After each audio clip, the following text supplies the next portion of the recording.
Node.js, MongoDB, Socket.io. First of all, my name is Donald Derrick, and I code in JavaScript now. I used to be an X PHP agent, PHP, MySQL, and the LAMP stack. But a year and a half ago, I decided to move to Node.js because I heard a lot of stories about it. And I'm here to share these stories with you and more. So, the web is changing. It's about real-time interaction now. And Node.js is the hottest new technology in Silicon Valley. Can you imagine companies like Microsoft are starting to use Node? I was doing a research about this to do this workshop, and I came to that. Microsoft, VMware, eBay, Yahoo, etc., and many more tech companies in Silicon Valley are using Node.js. Why the web is changing? In the past, we used to take a picture of a cat, upload it a week later, and that was it. It's all about cats. Now it's still about cats, but it's being shared differently. You know, you are sharing the picture of the cat in real time. So really, it's about this real-time interaction. And for that, you need new tools, new weapons, like Node.js. So, back to the roots, the definition. Before going into that, I would like to ask you a question. Saying that this is 0 and this is 100. How much do you know about Node? 100, 100, 75, 0, 0.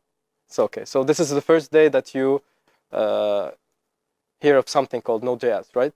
So Node.js is, you know, Google Chrome. They run under an engine called V8 engine created by Google, right? So a guy called Ryan Dale took this V8 and he put it on the server. And he was like, I want to execute JavaScript code on the server. Isn't that crazy? Well, yes, but it opened a lot of doors. So Node.js is an event-driven server-side JavaScript environment. It's not like PHP, it's not like Apache, it's not like any of those. It's just an environment. It's a place where you can run your JavaScript code. Node runs JavaScript using the V8 engine developed by Google for use in their Google Chrome web browser. I said this. Lightning speed. The major speed increase is due to the fact that V8 compiles JavaScript into native machine code instead of interpreting it or executing it as bytecode. So Node.js is fast and it's based on C++. Okay, it's a JavaScript wrapper on the V8 engine. If we want to talk about Node, we first have to make the difference between asynchronous versus synchronous code. Have you ever used asynchronous code? Plus, of course you did. Have you ever used Ajax? jQuery Ajax. jQuery Ajax is an example of an asynchronous coding method because you send a request to the server and you wait for the callback to come. Here, that's a small example to differentiate between a synchronous call versus an asynchronous. In example 1, we are querying the database in a weird-ass language. Don't ask me about it. Database.query, select, blah, blah, blah. After this function is called, you will get query finished. Then you will get next line on your console. Now in example 2, we are querying the database, but we're not doing console.log until we get the response back. So if we run example 2, we're going to get first next line. Then when the response comes from the server, we're going to get query finished. As in the first example, we're not going to get next line until the query gets executed. So which one is asynchronous?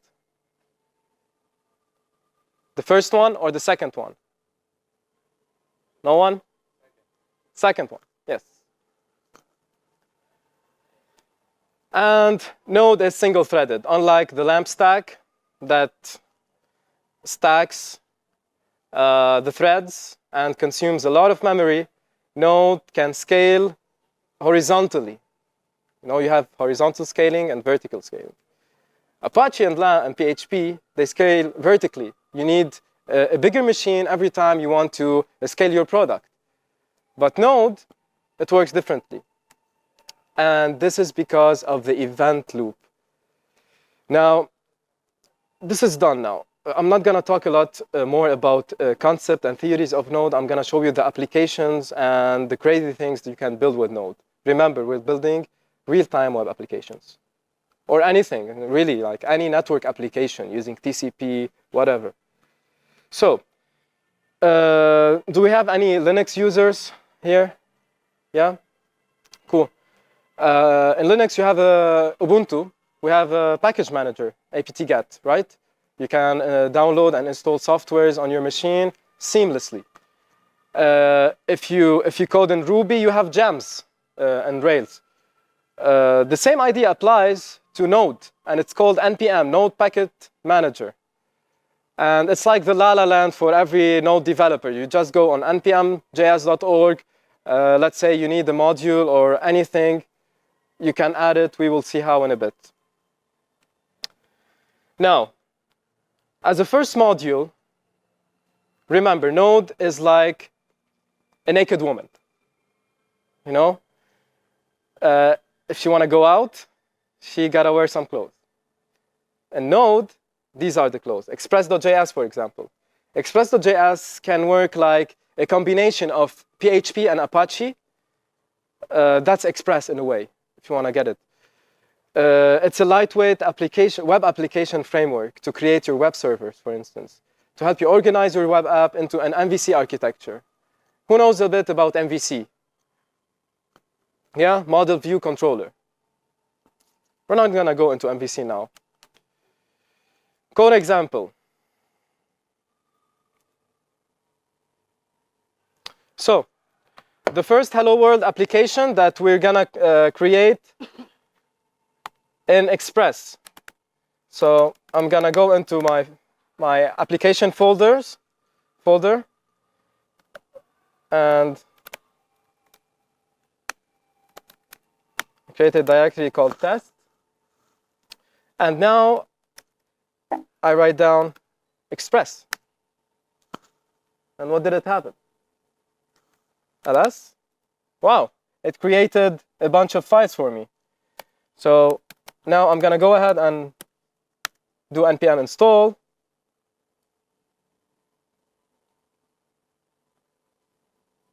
The Node package manager will know what packaging I'm using because of this file, package.json.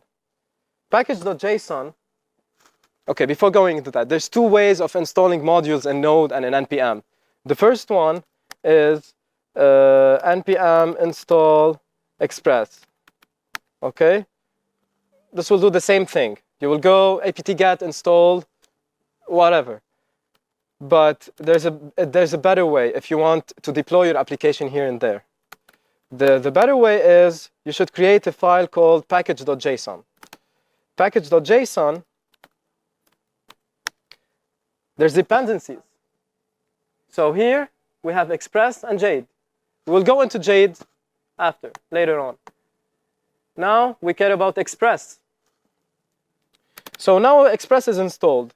There's several ways to launch my Node application. The most basic one is just type node app.js, and we can see Express server listening on port 3000. I go into my favorite browser.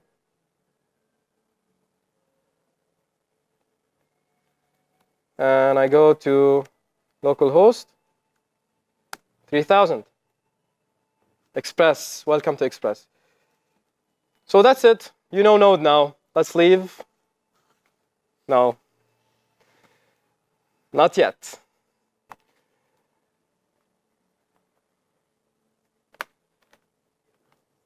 Okay, back to iTerminal. So what is this get 200, get style sheet, style.css? When I went to localhost port 3000, I made a get request on the server, and it responded back with a 200 message. يعني okay, مش الحال. Now, if we want to inspect that even more,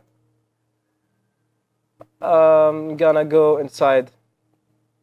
No, this is code 2. Where's test?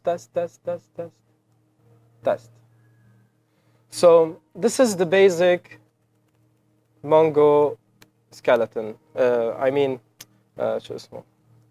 Express skeleton. A node is JavaScript, right? So we can create variables and include modules. Require express will include the module express. Require routes will include views. Routes / user. HTTP is another module, and path as well. We're not gonna go through HTTP and path today. We're just gonna go through express. By creating an app equal express, you are initializing your express web server. And here's a bunch of configurations, like please, the directory views is a public directory. The view engine is Jade. Use favorite icon. Use body parser. Body parser is used for forms if you want to send a post request to the server. And this is the route. Do you remember in Apache, there's something called the HC access? You know about it? HC access. The HC access, this is the file where I can create my routes. Let's say when the user hits /users, he will be redirected to this page or whatever. But in Node, you can directly code that without having an HE access using Express. So app.get / this means 3000 routes.index. So I'm going to routes index function request response. So for every request, there's a response back, and the response, I'm just rendering index. Index can be found where? In views. And that's my index page. And this is why we got hello world, welcome to Express. So bear with me. Moving on, HTML preprocessors or HTML template engines. Like Jade. Yes. Have you ever used HTML preprocessors in the past? Yes. Yes? Like what? Jade. Jade. Awesome. Okay, Jade is a template engine. So instead of writing boring HTML and opening and closing tags, I'm going to write cool HTML. Actually, I'm going to write a kind of code that will get compiled, transformed into HTML. And I'm going to do this with Jade. The cool thing about Jade, have you ever had an HTML like forms with a bunch of fields, right? So if you don't want to write every field, you want to create like a certain function in PHP, right? To let it print a field, a certain field. But in PHP, it's annoying. You have to write it down in PHP, then link it to your to whatever. Node, it's being done differently, and it's called mixins. And we have both mixins in CSS and in Jade. In Stylus, we will get to that, and in Jade.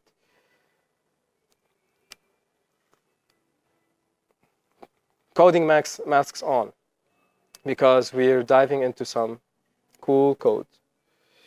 Okay, my next code is index. Yeah.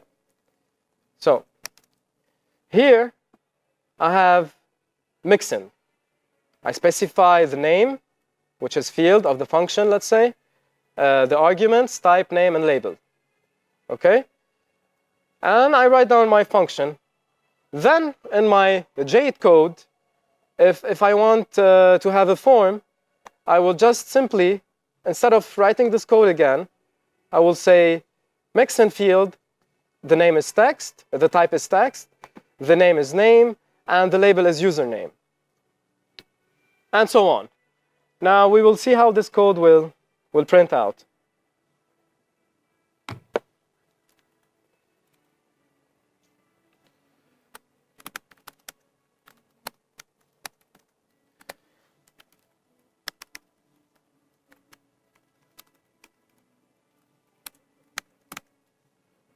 And Node, app.js, listening on port 3000. We're still using Express, but here,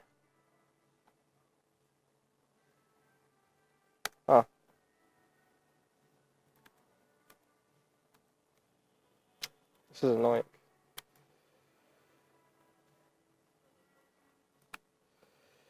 This is inside code. Oh.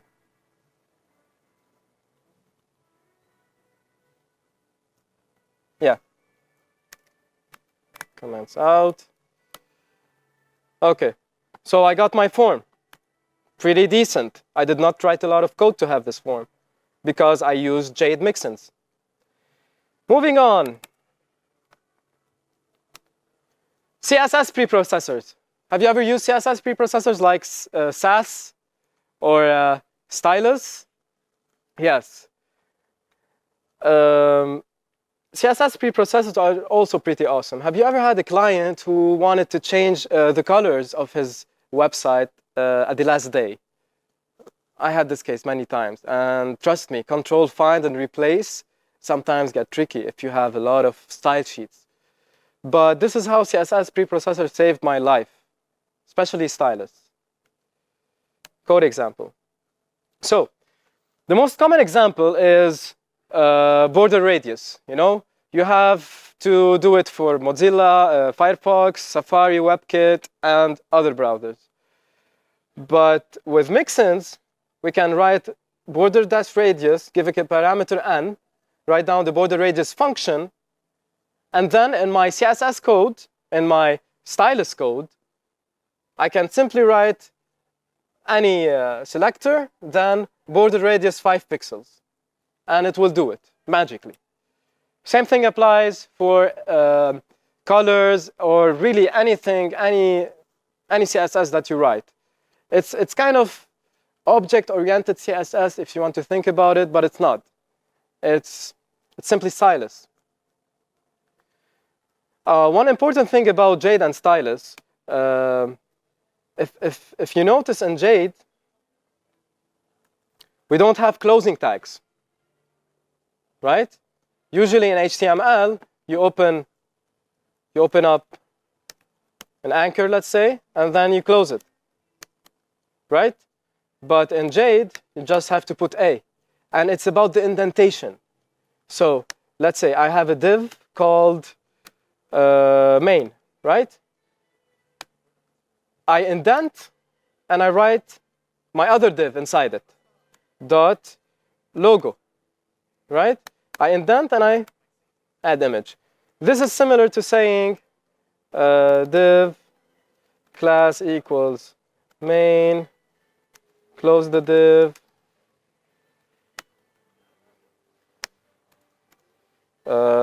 div dov ما بعرف تطلع معها dov class equals logo, etc. So really, this is why I like Jade. Moving on. Okay. We did a bunch of things using Node. Now our discussion will be mainly about NoSQL versus SQL. I've been using NoSQL for about 1.5 to 2 years now, especially MongoDB. And seriously, the web applications that I'm writing now are way more better than the web applications that I used to write when my stack used to be PHP, MySQL, and Apache. Why? Because in JavaScript, you're writing JavaScript on the front end, you are writing JavaScript on the back end, and you are writing JavaScript on your server. And there's a theory that says if you're coding an application in one language, you will do it faster, it will be more efficient. So moving on, NoSQL, relational versus non-relational databases. As an example of a non-relational database, okay, first of all, relational database like SQL, let's say MySQL, they have a sets of functionalities, and you have to do queries, select from where, and you send it as a string to your server, or use a PHP library, right? Now in MongoDB, it's a schemaless database. It has no schema. You don't need to define your rows. You don't need to define your tables because they're called collections. So in MongoDB and NoSQL, we have collections. These are the tables. And we don't have rows. We just have objects. So it's kind of a dynamic database. So MongoDB, first of all, what's a BSON? A BSON is simply a binary JSON. That's it.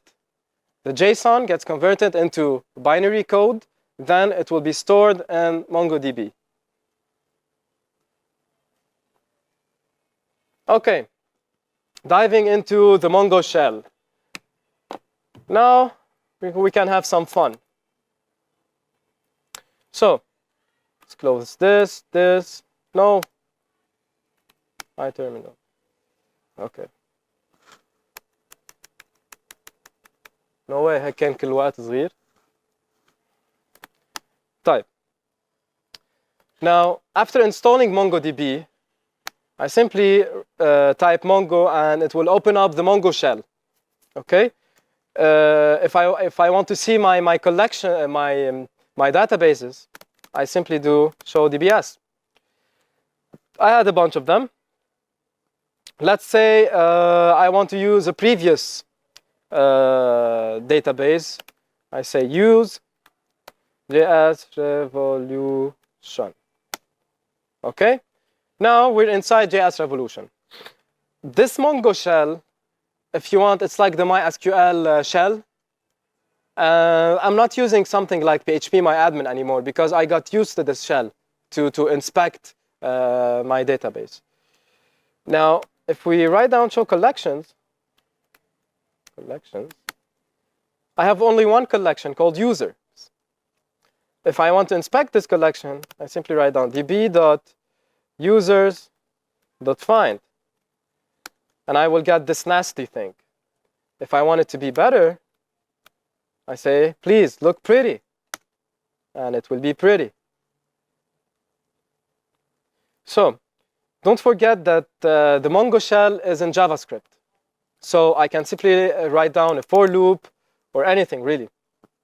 So let's say I want to add a new records to the database for testing. So I'm going to create a for loop, var I equals 0, I less than, give me a number, 112, I said it first, I plus plus, and now I'm gonna insert my object. So db dot, let's say users dot insert, we had, okay, I will change the name, db.people. Insert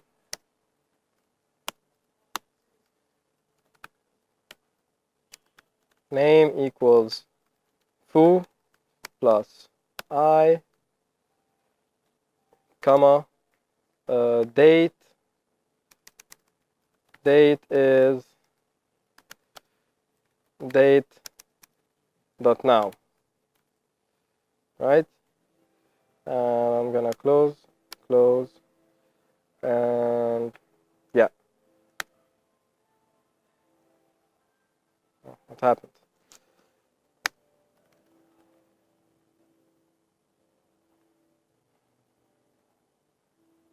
Okay. Yeah, that's it.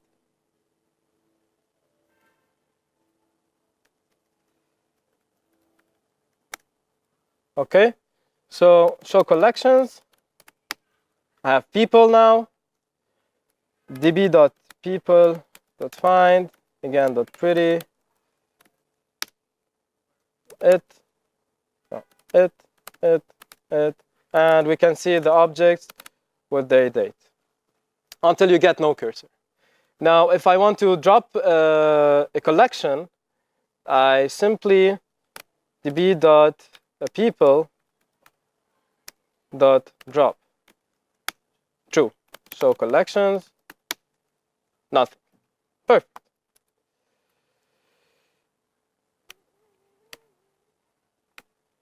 Did that. Mongo meets Node. So we're gonna do the same thing that we did in the shell, but in a Node.js application, right? That's why we need a MongoDB driver. Now we can use the native MongoDB driver created by MongoDB, and it's here.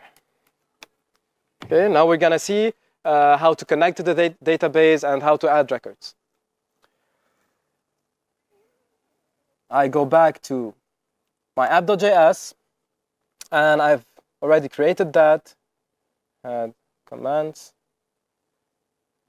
here. Okay.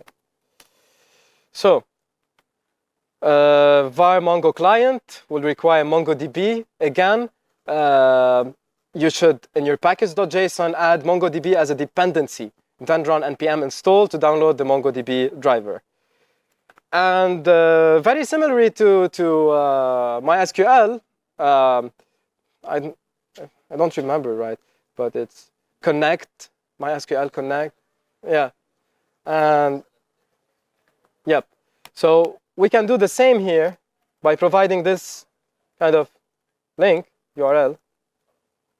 And there's a callback. If error, and if not, give me back DB. And if it's not error, please console.log, we are connected. So, the saved, error.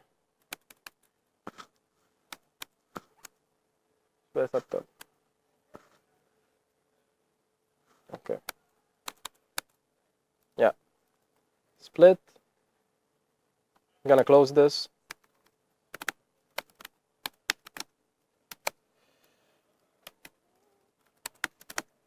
No. Cannot find money. Okay.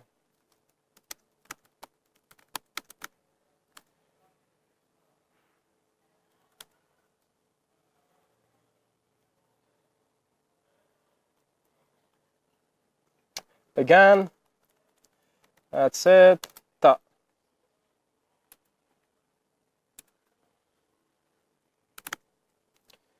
This is code. Okay, Node app.js. Running on port 3000. But we did not get, it's connected because we did not save. Code.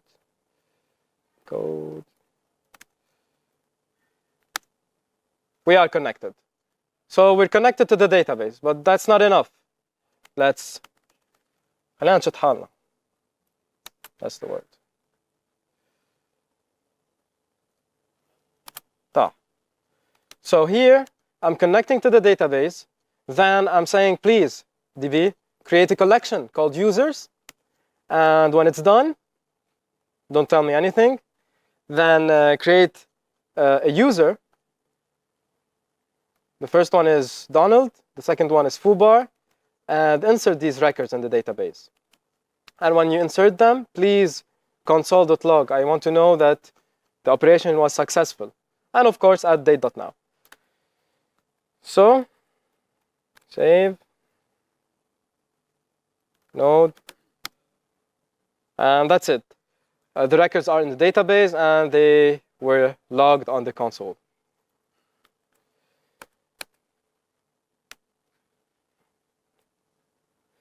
Okay, I wanted to show you a quick WebSockets demo.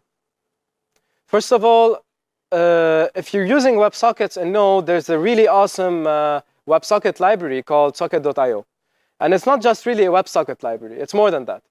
Socket.io will let you create real-time applications, even on IE 5.5. Now, that sounds really crazy, but yes, if the browser doesn't support WebSockets, Socket.io will let it fall back into another technology, like Ajax polling. If it doesn't, it will fall back into long polling. And this is why Socket.io is kind of useful. It's like the jQuery Ajax in a way, because in the past, if jQuery Ajax did not exist, you'd have to write your own Ajax library with XHR and blah, blah, blah. And same thing applies for WebSockets. If this browser doesn't have WebSocket, please use this method. So this is done in Socket.io. To install it, of course, we go on npm, find the module, or simply type down npm install socket.io, or add it to your package.json. So let's go back. Last cd point, last cd, and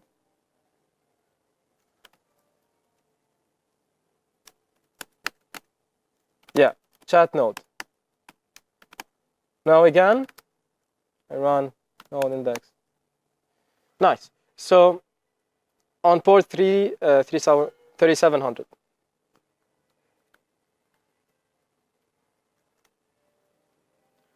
So this is a simple chatting application done with Node and Socket.io. Welcome to chat, welcome to chat. Here my name is Donald, Eric, hello world.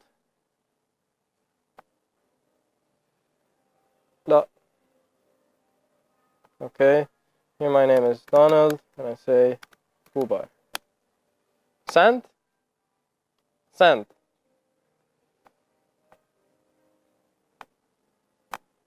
Yeah. So this is really simple. We're gonna go a bit through the code, but time is kind of running out, and there's one more speaker left who's gonna talk about something really cool. The code for this is pretty straightforward. Code. Yeah. Chat node, index. So, as we said before, express requires express, app equals express. I specify the port. Nice to check it. Then, where's the socket.io code here? var io equals require socket.io, and then we have to point out, we have to use the function listen, and inside it, we should put app.listen with the port. So it's like we're launching the express server inside socket.io module. And after doing that, we simply do io.sockets.onConnection, and then we can start emitting messages and receive messages. Now, this is the server-side code. It's also on GitHub, but you should also have a client code, and it's here. So the client code, it's almost the same if you want, same concept.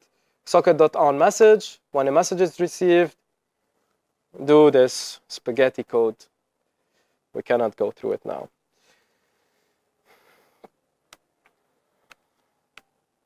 Okay, another application, another thing that you can do with Node is Raspberry Pi meets Node. Raspberry Pi, do you know about Raspberry Pi, this microchip, this small computer that you can run Linux on it? Well, like a few months ago, I installed Node.js on it. And I did a workshop at Lamba Labs. The point was I wanted to create a Raspberry Pi TV. I wanted to stream my YouTube videos on this machine. So I installed Chromium browser on the Raspberry Pi, and I downloaded Node.js and Socket.io. And this gave me the Raspberry Pi TV. This is the interface of the TV.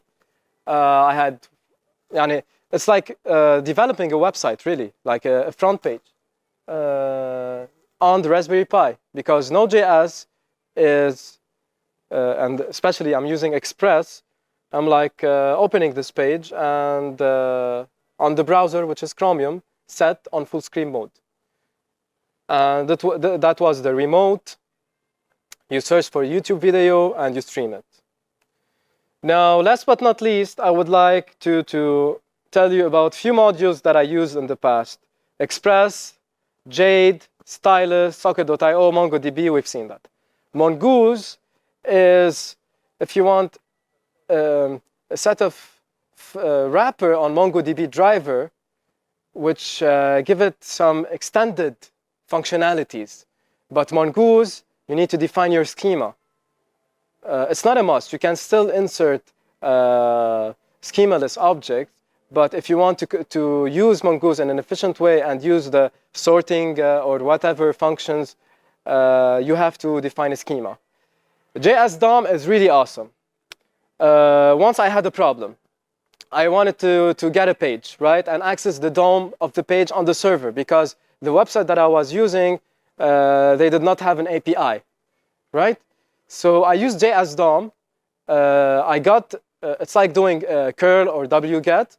I got the content of the page, like bulk, and JS DOM